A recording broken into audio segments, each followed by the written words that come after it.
Se possiamo, prego I signori. Ladies and gentlemen, will you take your seats, please? Ladies and gentlemen, good morning to all. It is certainly not up to me to give you an official welcome,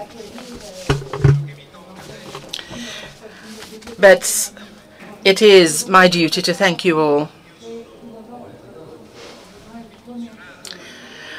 I am extremely moved, very involved, and I'm participating in this with all my heart.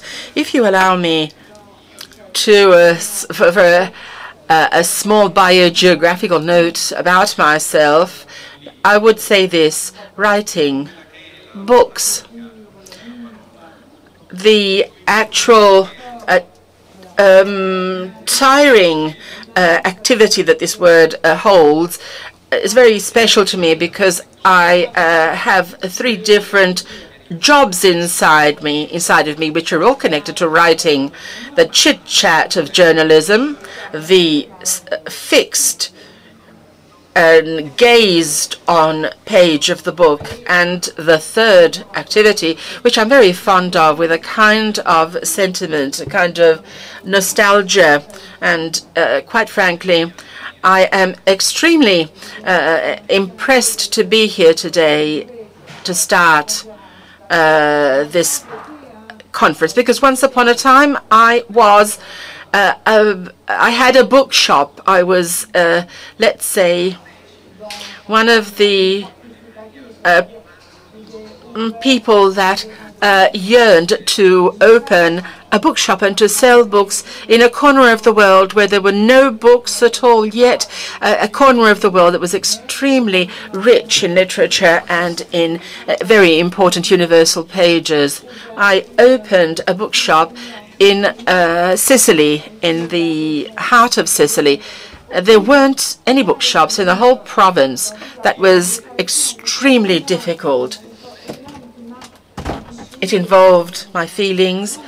It caught my passion, and where somebody my age perhaps would have dreamt of having someone buy him a Ferrari, whereas I demanded of myself to have the passion and the strength to set up, to actually build a bookshop. And it was an enormous endeavor, because it was actually kissed and blessed by defeat, the siege of banks hitting on me all the time. Yet I have a very sweet memory of those days. This bookshop in this deserted part of the world.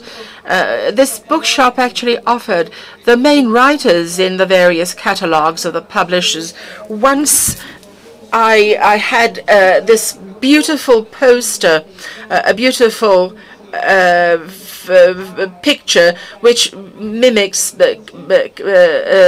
Borsellino and Falcone, and it represented 2 writers of our land, Leonardo Sciascia and Gesualdo Bufalino. This was beautiful, and it said, "The Sicilians, rather than working, prefer to write." And that was a note that was put there at a moment of particular argument on the matter. And I was very fond of what I saw, because if these Sicilians wrote, the people of Lombardy printed them, published them, disseminated them all over the world in more interesting places where people actually bought books. And so thank you. The bookseller in me is thanking you here today to speak about this object, this practice that involves very large responsibilities, especially social responsibilities, which means holding together peoples, nations, languages. It has the duty to make these people, these cultures and languages meet. Languages are born naked. The word, which is at the origin of everything, is totally naked. It is pure sound. And when philosophy becomes wisdom. The word is orality. It is only, therefore, the transmission in a descending scale that goes from the master to the pupil in this oral sound, in the pureness of a naked sound, does it reach its target. Writing, on the other hand, is when word is laden with this sacred aura, and it reveals itself in a form which becomes vulgarization, popularization. There are images that have been transmitted to us by the wise men, the Pythagorean masters who collected their pupils on the beaches, and therefore on the sand itself, which is ephemeral and flies away. They transmitted their teachers with a stick, and for example, they outlined the fundamental passages of theorems and theories and all the foundations of essence so that they could achieve essence. And they had to be, to some degree, veiled and then cancelled. And it was even in challenging forgetfulness that they did this. Words are born naked, and when they are naked, they more than anything else approach wisdom and knowledge and greatness. More than anything else, words will blend into the poetic essence.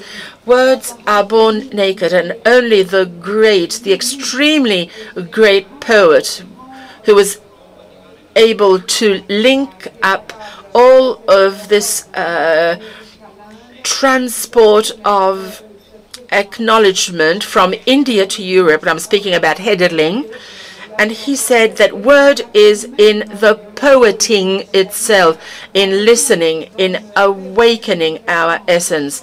And if in the year 2011 we are faced with writing through its most traumatic of transformations, we must consider it as a passage that goes from knowledge and wisdom to literacy. The fact that it has provided everyone with an access to signs that can make people understand. These are the very same signs, the very same alphabets, the very same writing that wants to express itself in saying, but at the same time it is concealing. I would like to make an objection, a poetic objection.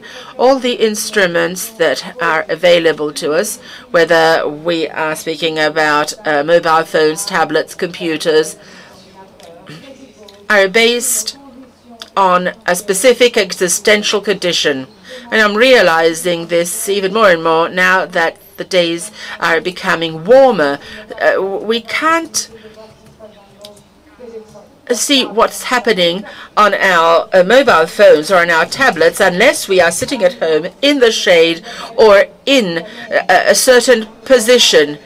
We have to stand and see what happens inside these liquid crystal screens. Digital devices assume that there is a new condition, a new posture. Of course, this is not a lament or a complaint. It's an acknowledgement of the beauty of the world that has gone by. The world that we have before us, that we have built, is changing our profession. It's changing our perspective. And I had the easiest example from a friend, an artist, a musician who sold millions and millions of records. He sold millions of albums, and now he's selling millions of compact discs. He reached a certain point and then he stopped. He's not selling any of that anymore. The shops that sold records in the past have become deserted. At the same time, that musician continues to be successful and to carry on his profession. In concerts, he continues to produce his music, songs and pages of music that we all listen to in the great